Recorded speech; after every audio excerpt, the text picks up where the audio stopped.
سبيل الله أموات بل أحياء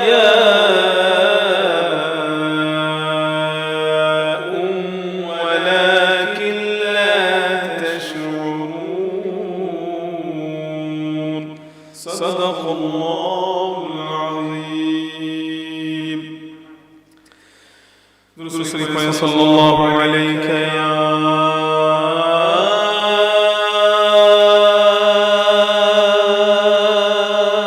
رسول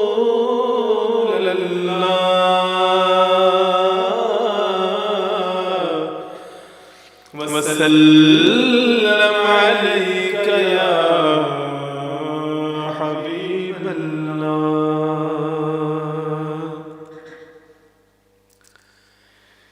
दर्द दिल कर मुझे अता या रब, दर्द दिल कर मुझे अता या रब, दे मेरे दर्द की दवा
तुझे भुला या रब मेरे दिल से, मुझे भुला या रब। खाक कर अपने आस्ताने की, खाक कर अपने आस्ताने की, यूं हमें खाक में मिला या रब, यूं हमें खाक में मिला या रब। आसरा हम गुनाहगारों का, आसरा हमें गुनाहगारों का, और मजबूत हो गया रब, और मजबूत हो गया या रब। तूने मेरे ज़लील हाथों में दामने मुस्तफ़ा दिया या रब। तूने दी मुझको नेमते इस्लाम, फिर जमात में ले लिया या रब। कर दिया तूने कादरी मुझको, तेरी कुदरत के मैं फिदा या रब। दौलत ऐसी, नेमतें इतनी,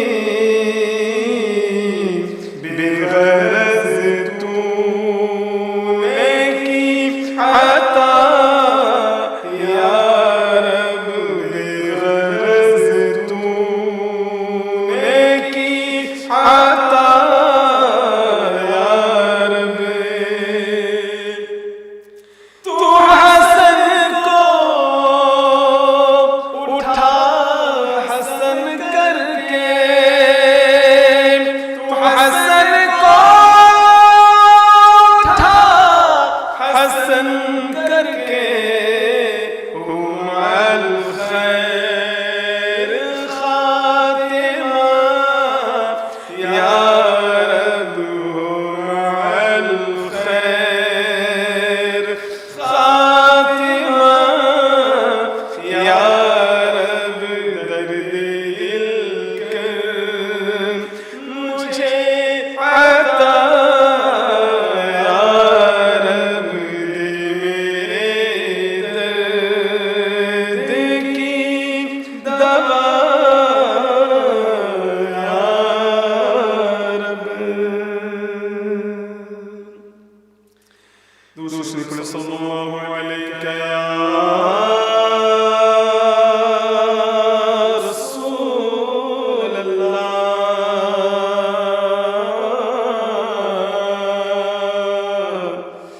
वसल्लम अलैका या हबीब अल्लाह।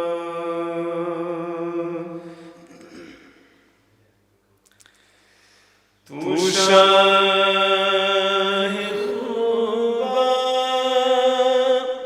तू जाने जाना, तू शाह खुदा, तू जाने जाना है चेहरा उम्मुल किताब तेरा, न बन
उठता हिजाब तेरा न बन सके है न बन सकेगा मिसाल तेरी जवाब तेरा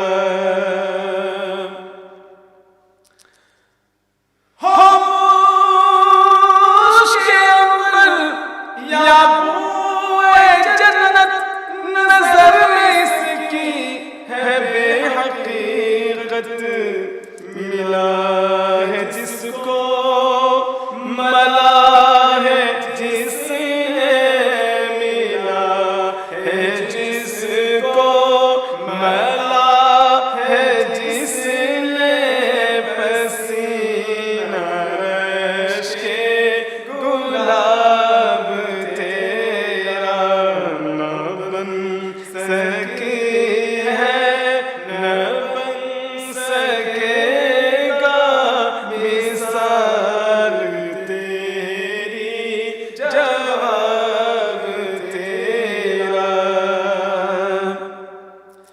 है तू भी साइम अजीब इंसान जो खौफ महशर से है हरासान अरे तो जिनकी है नात पढ़ता रे तो जिनकी है नात पढ़ता रे तू जिनकी है नात पढ़ता वही तो लेंगे हिसाब तेरा तू शाहे खूबा तू जाने जाना जाना तू शाहे खूबा तू जाने जाना है चेहरा उम्मुल किताब तेरा न बन सकी है न बन सकेगा मिसाल तेरी जवाब तेरा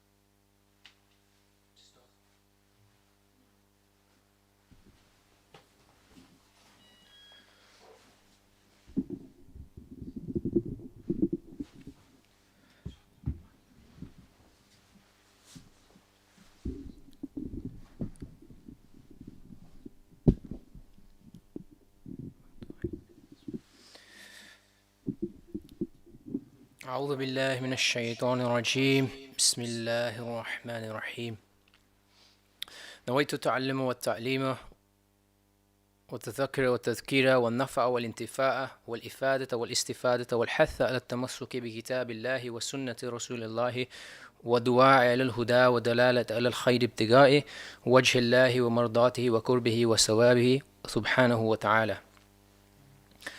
So today, alhamdulillah, I've been given the blessed opportunity to speak a few words from the Qamar events team.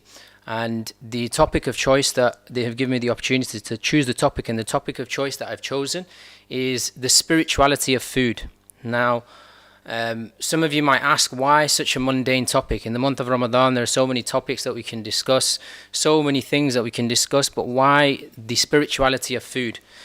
And the reason for this is there's a few reasons, but the first and foremost being that a lot of us have forgotten the spirituality of food and the effect that this has on our spirit, on our nafs, on our soul. And the fact that we have been given our health, we have been given all of this as a amana, and is something that we no longer look after. So some of us may never even learnt the spirituality of food, or if we have learnt it, a lot of us have forgotten. And so in this month of Ramadan, where we become very food conscious. So like your mind is always preoccupied with food, or you're always thinking about it.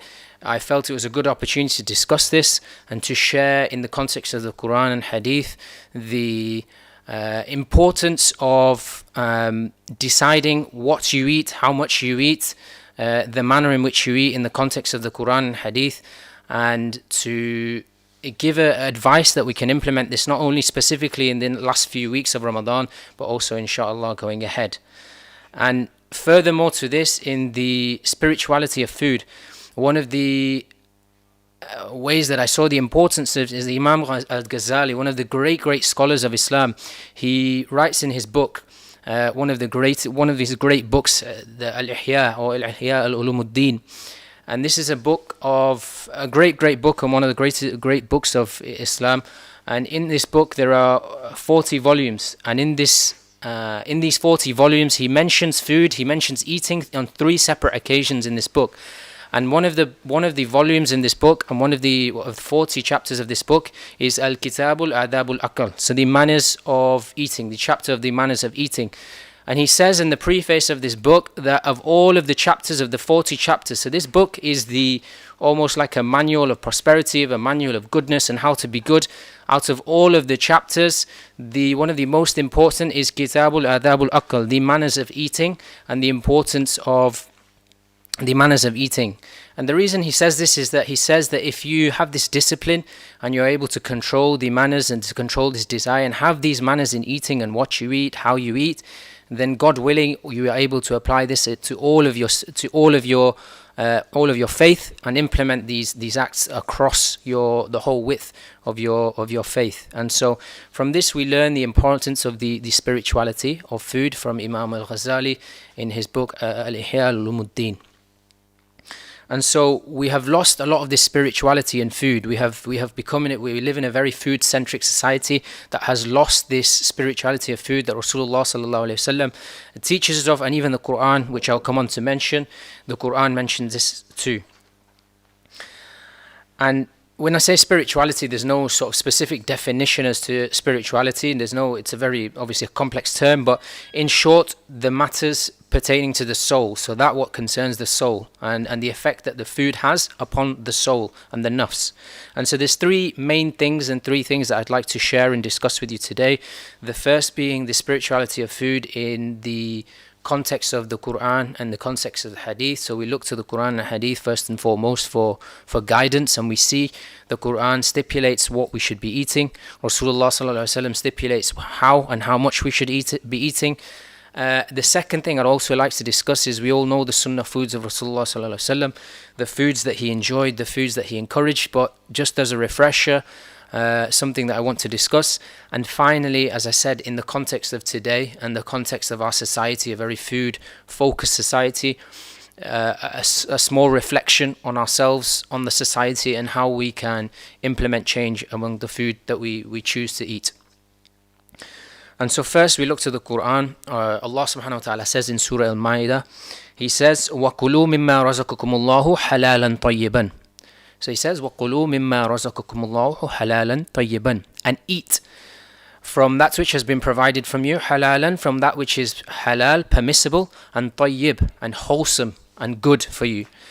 And so an important point to note is that when I'm discussing today and when I'm talking, alhamdulillah, we are all generally, obviously it's a generalization, we generally eat halal, we generally eat what's permissible, although there is obviously some discussion as to the food, the meat and the poultry we eat and the borderline of halal in this, but generally we eat halal, we eat what is permissible. But what we are discussing is not the muharramat, the wajibat, but we are discussing the at-tayyib. Allah subhanahu wa ta'ala says that which is wholesome, that which is good, and this is what we have steered away from. So as I said, alhamdulillah, we stick with what is halal in general, but we have very much steered away from what is halal, from what is tayyib. And tayyib meaning, as I said, good, and wholesome meaning the food that we eat, is it nutritious, is it wholesome, is it feeding our bodies, where is it coming from, and also the quantity that we eat and the amount that we are eating. So Rasulullah sallallahu alaihi wasallam says this very well, and there's a few hadith that I'll share with you that Rasulullah sallallahu alaihi wasallam says, a very famous hadith and one that we all know, but again it's worth a reminder. Rasulullah sallallahu alayhi wasallam says, "Ma mala'a adamiyyun wa وعاء شرا من بطن حسب الآدمي لقيمات يكمن صلبه فإن غلبت الآدمي نفسه فثلث للطعام وثلث للشراب وثلث للنفس." So no human being has ever filled a vessel worse than his stomach. And the son of Adam needs no more than a few morsels of food, لقيمات, a few morsels to keep up his strength. And doing so, he should consider ثلث للطعام, so a third for food, ثلث للشراب, a third for drink, and ثلث للنفس, and a third for air. And so we learn from hadith, very simple. Rasulullah sallallahu alaihi wasallam has made it very simple for us, is to eat enough, fill yourself with food, fill yourself with drink, but also leave that little bit. Do not fill yourself to excess. And we're all guilty of it in the month of Ramadan. If you look and reflect on yourself and say, in the past few weeks, how much have we filled ourselves? We filled probably ourselves 3/3 with food, another 2/3 with drink, another, everyone says you have a bit of space for dessert as well, so we just fill to excess and excess and excess, and this is not the teachings of Rasulullah sallallahu alaihi wasallam. And as I said, this is permissible, but it's the things that are going to dampen our spirituality and have an effect on our spirituality, our ability to do good, our ability to stand up for stand up for Isha, stand up for the night prayer, and to wake up. This is the effect that it's going to have. Furthermore, Rasulullah sallallahu alaihi wasallam says, on the same token, يأكل المسلم في مئن واحد والكافر يأكل في سبعة أمعاء. So the believer, he eats in or eats from one intestine, and the non-believer, the kafir, he eats from 7 intestines. So meaning that the believer, the one who is good, he eats from one intestine, meaning he eats a small amount, whereas the kafir, his stomach is endless, his intestine is endless. He will eat and eat and eat into excess. And so Rasulullah sallallahu alaihi wasallam talks a lot about the quantity of food, and you'll know yourself, you'll feel it, that when you have a heavy meal, you feel sluggish, sluggish, and that sluggish will translate to everything in your life, but towards your spirituality, towards your ability to do good, towards your ability to turn towards Allah subhanahu wa ta'ala, and to do the acts that he calls us to. And finally, on the same token, the hadith of Rasulullah sallallahu alayhi wasallam, he says, "Ta'amul ithnayn kafiya thalatha wa ta'amul thalathati kafiya al-arba'." So the food of ithnain, so the food for 2 people is enough, kafi thalatha, for 3 people, and the food for 3 people is enough for 4 people, meaning that the food that we are presented, this is enough for us and more. We go to restaurants and you see a platter for 2, or you see a platter for 4, or a platter for 6. The platter for 6 will eat between 4 of us, and this is not Rasulullah sallallahu alaihi wasallam. Rasulullah sallallahu alaihi wasallam says the platter for 2 is a platter for 3, and the platter for 3 is a platter for 4, and this is the teachings of Rasulullah alaihi wasallam. So when we talk about the spirituality of food, there's a lot of dimensions to it. This first, as I said, the quality of what we're eating. Is it tayyib? Is it wholesome? Is it nutritious? Where is it coming from? Second of all, we said, when Rasulullah sallallahu alaihi wasallam says the quantity of the food, how much food we are actually putting down our mouth. And lastly, also the manners in which we eat. So Rasulullah alaihi wasallam, we know his sunnah, we know the adab al-aql, the manners of eating, to sit down, to eat in, to start your meal with Bismillah, to not blow on your food, to let it cool down. We know all of these and the adab, and these are the adab we also need to implement along with what we eat. Is important, how we eat, and also the quantity of what to eat. And as I said, I also wanted to discuss a little about the foods of Rasulullah sallallahu alaihi wasallam. Now, we all know the foods of Rasulullah sallallahu alaihi wasallam. This is something that we discuss a lot of, but as I said, in this month of Ramadan, we are very particular about what we eat. So everyone, during the day, you'll think and focus. A lot of us think and focus and think, what are we having today for iftar? And we're very selective about what we eat. Because we're hungry, you're very selective about what we eat. But I ask in that this month, where we are very selective about what we eat, but also going forward, that we select the foods that have been liked by Rasulullah sallallahu alaihi wasallam. We select these foods that have been favored, have been mentioned by Rasulullah sallallahu alaihi wasallam, because not only is there ni'mah, there is cure in it, but it is a way of improving our spirituality. So what are some of these foods? Some of these foods: milk, honey, dates, figs, vinegar, olives, barley, grapes, pomegranate, and melon, and also pumpkin, squash. All of these things are those things that Rasulullah sallallahu alaihi wasallam he enjoyed and he encouraged. And the common theme you'll see in all of these foods that I just mentioned: wholesome, tayyib. They're obviously permissible, halal, but they're tayyib, they're wholesome, they're nutritious foods, rich in vitamins, minerals, and they're foods that will be good, and they're foods that will heighten your spirituality, rather than the foods that we eat which will dampen your spirituality. Another part to this. So with these foods, I ask that the people who are cooking, that if we can implement these foods, so implement these foods and introduce these foods, even the fruits, eat the fruits. But also in the month of Ramadan, the ones who are cooking, they're always looking for recipes. You want to keep those who are eating happy, you want to keep them. But when it comes to recipes, look no further than Rasulullah sallallahu alaihi wasallam. He says in his hadith that tharid, so it's like a broth, sometimes lamb, but usually sometimes vegetable broth, usually served with barley bread, and he encourages this food. And so you have a recipe there. You have a recipe in talbina, the drink of Rasulullah sallallahu alaihi wasallam, which is like barley flour, a bit of milk, a bit of honey, incredibly nutritious, tayyib, the food of Rasulullah sallallahu alaihi wasallam. And he even says in one of his hadith that the tharid, he says that this food excels above all other foods, the way Aisha Siddiqa radiallahu ta'ala anha, she excels over the other women. And this is the teachings of Rasulullah sallallahu alaihi wasallam, that even in this meal there is excellence in a meal. And so not all the meals are created equal, and so we should seek the meals of Rasulullah sallallahu alaihi wasallam. So I ask that those who cook look towards introducing these foods of Rasulullah sallallahu alaihi wasallam, and also those who are eating. I'm sure if you went to make a polite request to the chefs and to the cooks, if you say, can we introduce these foods of Rasulullah sallallahu alaihi wasallam, there is no harm in this, and inshallah it will benefit both the one who is making the food and also the one who is eating the food. And so in a context of today's society, so I said, we all know it's a food-centric society. It's a society where a couple of clicks, you've got food delivered to your door. It's a society obsessed with food.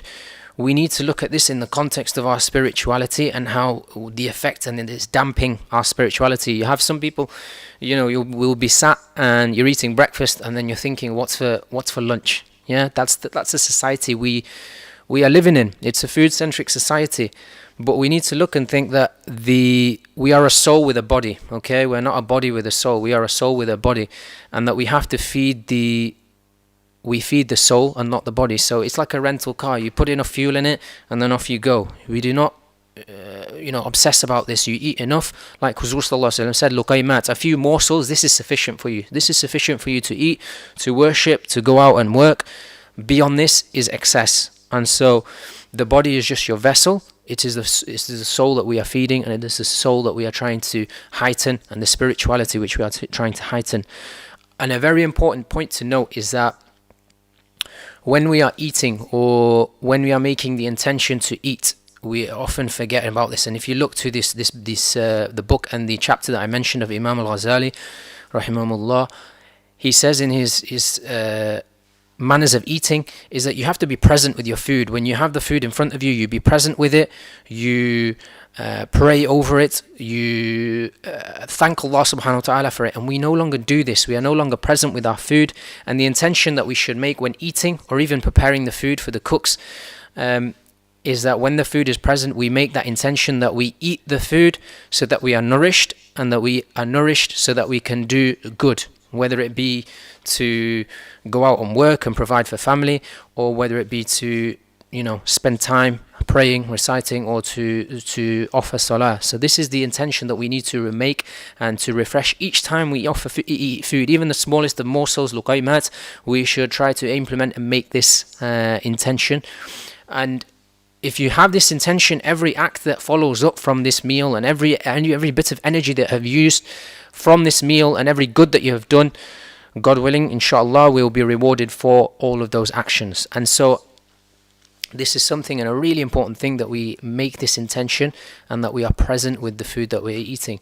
And likewise, the cooks and the ones who cook for us, and the ones who are cooking, when we cook, it's important to make that intention that you are cooking the food so that the ones who are eating it are able to do good, that the ones who are eating it are then using that fuel to then do good, to then worship Allah subhanahu wa ta'ala, to then go out and work. And so when you cook, make that intention, and you'll be rewarded for the food that you are making, and also the actions that people will then go on to do from your food. And this intention, we see, it's quite prevalent in our society. When you go out into a restaurant and you have a meal, often when it's served to you by the waiter or the waitress, they might say enjoy, or they might say bon appetit. That's what they'll say. But if we look to the tradition and the Islamic world and the Arab world, when they serve food, they will often say either bil afiyah, with health. So they'll give you food and say with health, or they will say al-hina wa shifa, which is like almost a supplication on the food. May it be a blessing and may it be a cure for you. And this is how we need to turn and steer our minds and our thoughts when it comes to food, is that it's a blessing and a cure. And it's a blessing and a cure, and it's a means to heighten our spirituality and to do good, and not as a pastime, as a hobby. Okay, food is enjoyable. We all enjoy food. It's you are allowed to enjoy food, and Rasulullah sallallahu alaihi wasallam, he enjoyed food, and there were foods that he enjoyed and encouraged. But that's the extent of it. Beyond, it's become a hobby, a pastime from us, something that we revolve around. And this is something that we need to push ourselves to excel above this, heighten our spirituality, and excel above our sort of lowly desires, and God willing, exceed this. And another part that the book I keep mentioning, and the reason I keep mentioning it, is it's such a great piece of work, and something that we should try to study if possible at the hands of the scholars, but if not, just study and read. There are many good translations of this. But one of the things that Imam al-Ghazali says in this book, he mentions 10 benefits of hunger. So there's 10 benefits, separate benefits of hunger that he mentioned. We don't have time today to discuss, just with the time permitting. But he says 10 different benefits of hunger. And realistically, in the month of Ramadan, we all experience hunger. But beyond this, beyond the month of Ramadan, we need breakfast, we need lunch, we need dinner. We do not let ourselves go hungry. And Imam al-Ghazali says this is what will affect the spirituality, and this will weaken your heart. And you need to, whether it's fast, ideally fast, and we know the practice of Rasulullah sallallahu alaihi wasallam to fast. If not this, then at least let yourself go hungry. Let yourself go hungry, and do not feel the need to constantly feed yourself. And obviously there's wisdom behind all of the teaching of Rasulullah sallallahu alaihi wasallam, but we now know from science the benefits of fasting, and the benefits that it has, the health benefits that fasting has. And so we ask that we're able to implement this from the teachings of Rasulullah sallallahu alaihi wasallam, and so that we're able to attain some of the benefits and the 10 benefits that Imam al-Ghazali says from the benefits of the hunger. And so we have touched on the benefits of hunger very briefly. So we've touched on the benefits of hunger. We've touched on the quantity rather of the food that we eat. But I also want to touch on the quality of the food that we eat. We all know that we need to eat nutritious food. We need to eat wholesome food, stuff that will allow us to worship, stuff will allow us to do good. But we also need to have a look at where the food we are having is coming from, the quality of the food that we're eating, the quality of the meat and dairy that we're eating. So the meat and dairy that we're eating is not the same meat and dairy that our grandparents, our great-grandparents are eating. It's a different meat and dairy that our grandma and grandpa were eating. They were eating, the free range, the organic stuff. It wasn't even called free range or organic, it just was free range or organic. We are eating, we don't question where it is coming from. And one of the issues that I have is that when we look at food and we say we're teetering on the borderline of what's halal, we absolutely on the borderline of what is halal, and we have gone away from tayyib. But if we look to the food that we have, we look at the meat and we look at the poultry that we eat, we look at the halal, what is halal. So we all, trying to find what is halal. But this is the 30 seconds of the last 30 seconds, minute of the animal's life. What is preyed upon it, the legality, what is preyed upon it, how it has been killed. But do we look at the years or the months of the animal before this? Do we look at where that animal has been, how that animal has been treated? If we look to the traditions of our religion, if we look to the great scholars of our religion, many of them, when they would go to shop for their groceries, they would make sure to shop their groceries from those who pray 5 times a day. They would not shop from other people who do not pray 5 times a day when they buy it. And when they buy their meat, they would not go to any butcher. They would go to people they know, because they know that they would treat the meat. They would treat the animals in the correct way. And this is the way of Rasulullah sallallahu alaihi wasallam. These conversations that we have about food, it's not wishy-washy. This is the way of Rasulullah sallallahu alaihi wasallam. People talk about veganism, and it's a big trend these days, and vegetarianism. But this is actually, Rasulullah sallallahu alaihi wasallam, he had this mercy not only to mankind, not only to people, but rahmatul lil alameen. He was the mercy to the whole to the whole world, and this included animals. And so this is, we as Muslims should be at the front of these conversations, but instead we are teetering on the borderline what's halal. Not only have we gone away from tayyib, but even halal, we are teetering on the borderlines. And so we ask Allah subhanahu wa ta'ala that we are able to steer back to what is permissible, steer back to what is halal, and steer back to tayyib. And we see the rahmah of Rasulullah sallallahu alaihi wasallam with animals. We see one short hadith very quickly is that Rasulullah sallallahu alaihi wasallam, he was leading his army to battle, and he diverted a whole army just for a lady pup. A lady dog was having her pups, and they diverted the whole army to this. And this is the mercy of Rasulullah sallallahu alaihi wasallam on animals, and this is the mercy we need to translate to the food that we eat, to the meat and poultry we eat, but also to look at the tayyib aspect of the foods that we eat. And so, just with time, the last thing I want to leave is just an extract from Imam al-Ghazali's book. He says that the intention of the intelligent is to prepare for his meeting with God. There is no path to reach the meeting with God except by knowledge and action, and that you are not able to learn and put into practice without a healthy body, and that you will not be healthy unless you eat good food. So eating is part of the religion, and it should be made an attempt to be sacred and to make everything in your life sacred. So I ask Allah subhanahu wa ta'ala first and foremost that everything that I've shared and all the advice that I've given today, that first and foremost I'm able to implement myself, that we are all able to eat from that which is wholesome, from that which is halal, from that which is tayyib, and that we take this month of Ramadan as a way to look at our food and to reflect on our food, as a way to, rather than dampen our spirituality, to heighten our spirituality. And I'd also like to make dua for my beloved teacher, his beloved mother who's passed. Allah subhanahu wa ta'ala grant her the highest ranks of Jannah. Allahumma arhamhuma kama rabbayani sagira. Oh Allah subhanahu wa ta'ala, have mercy upon our parents the way they were merciful upon us as children.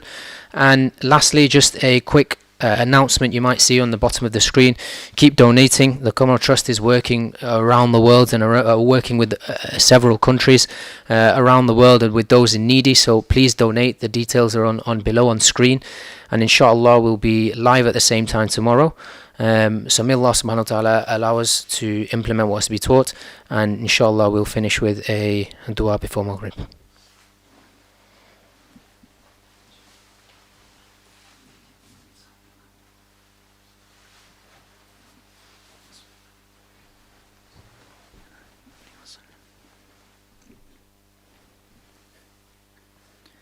Alhamdulillah, Alhamdulillahi Rabbil Alameen, Wassalatu wassalamu ala Sayyidil Mursaleen, Astaghfirullah Rabbi min kulli dhanbin wa atubu ilayk. The Prophet of Allah sallallahu ta'ala alayhi wasallam has said that whatever is prayed for at the time of breaking the fast is indeed granted and never refused. Tirmizi Sharif.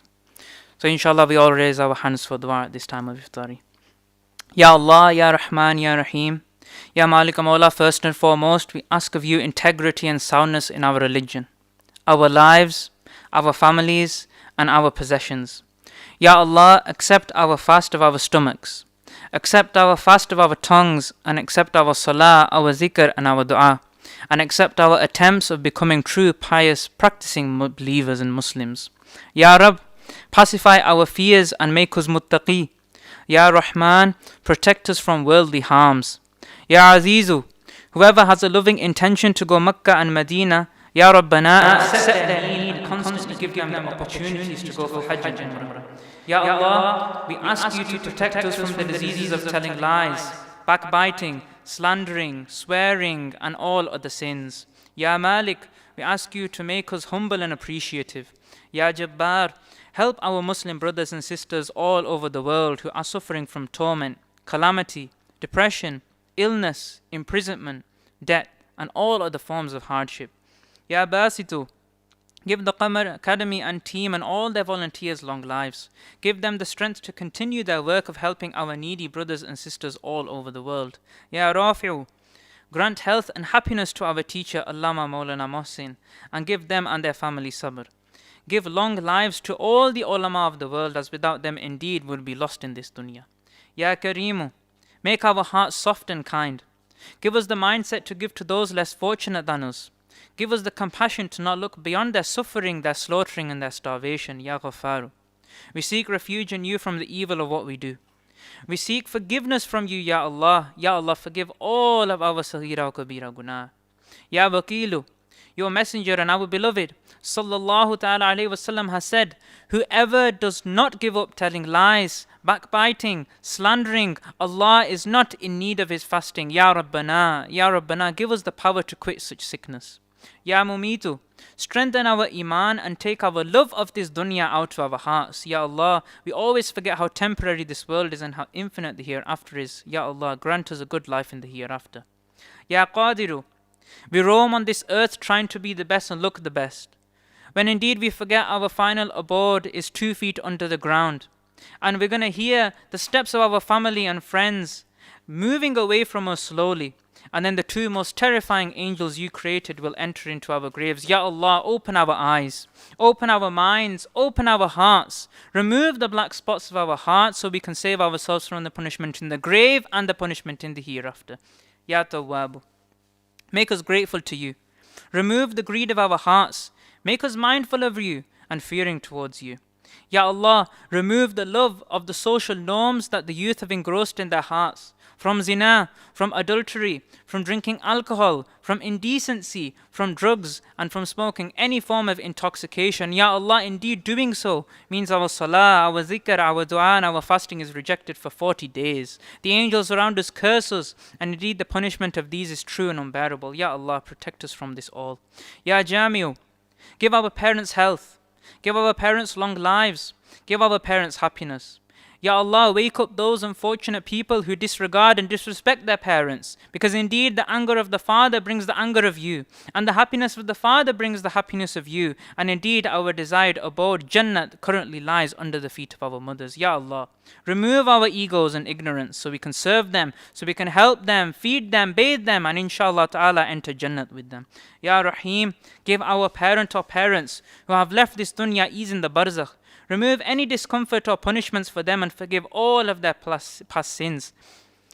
Inna Allah wa malaikatahu yusalluna ala nabi ya ayyuhalladhina amanu sallu alayhi wa sallimu taslima sallallahu ala nabi.